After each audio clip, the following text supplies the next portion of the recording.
Well, I was in the ballroom around sunset when I went to close the blinds and I noticed the rope was on the floor.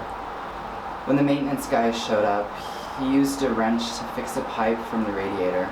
A strange noise scared us, but I knew we were safe because he had a revolver for protection.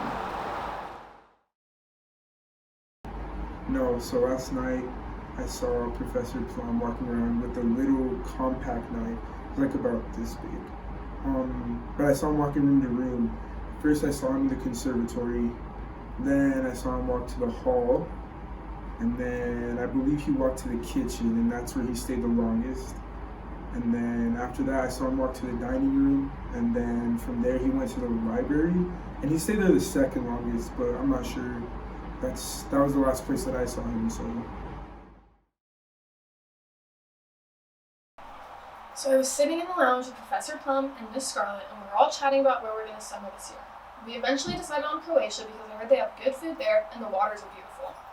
We wanted to find Colonel Mustard to discuss our plans since he usually goes with us, so we walked about the different rooms, eventually stopping to look in the billiard room. You'll never believe what we walked in on. Colonel Mustard was there loving up on Mrs. White. I mean, Christ, of all people, why go after the help? She's a cook, and on top of that, they're both married. It just doesn't make sense, but I guess he's going after personality now.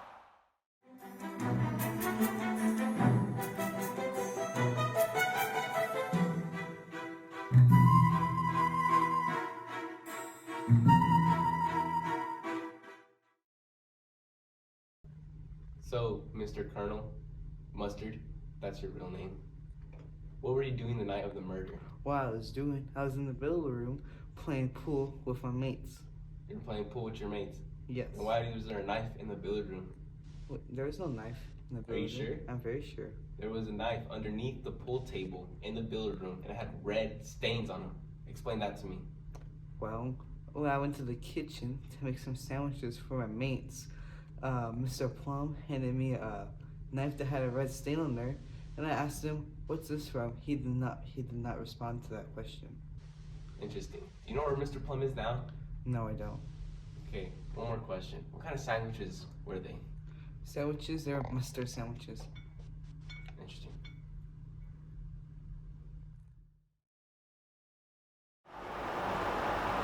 Alright, where were you and what happened?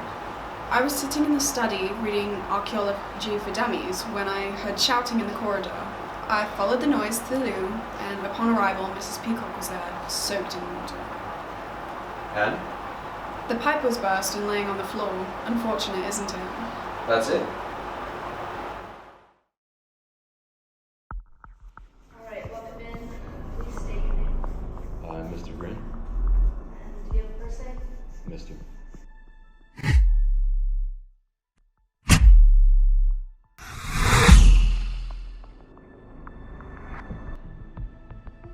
So I was in the conservatory and my cat started crawling up my leg, and usually that's a sign that he's hungry.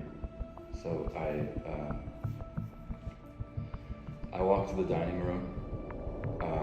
I didn't know what I was expecting to see, but to my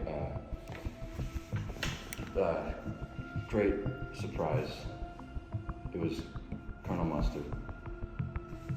He was flaunting his revolver, and I felt unsafe. But I wasn't sure what he was going to do with that gun. And I felt like me taking this opportunity to speak to you and get all this evidence out there will really help the case at hand. So that's what I'm doing. State your name. I'm Mrs. Peacock. And what were you doing with the wrench? I was fixing a broken door in the ballroom. Where did you find the wrench? I was looking for a tool to fix the broken door, and I saw it laying on the side table. What did you do after you completed that task? I started talking to Mr. Plum about what could have broken the door, and then we decided to find the others, and we walked out through the hall. Alright, let's get this over with. Alright, for those of you who don't know, it is I, the Mr. Scarlet. Mr. Scarlet, we're The night of the murder, I was at the party, of course. You know, people were praising me and complimenting me and whatnot, so I had to take a break. So I escaped to the library to take a quick smoke. I thought there was someone lurking around there, so I grabbed a candlestick and lit it. To my surprise, it was Mr. Green, who happened to also take a smoke. So me and him had a smoke break and stayed there until we heard all the commotion from the other room. And that's about it.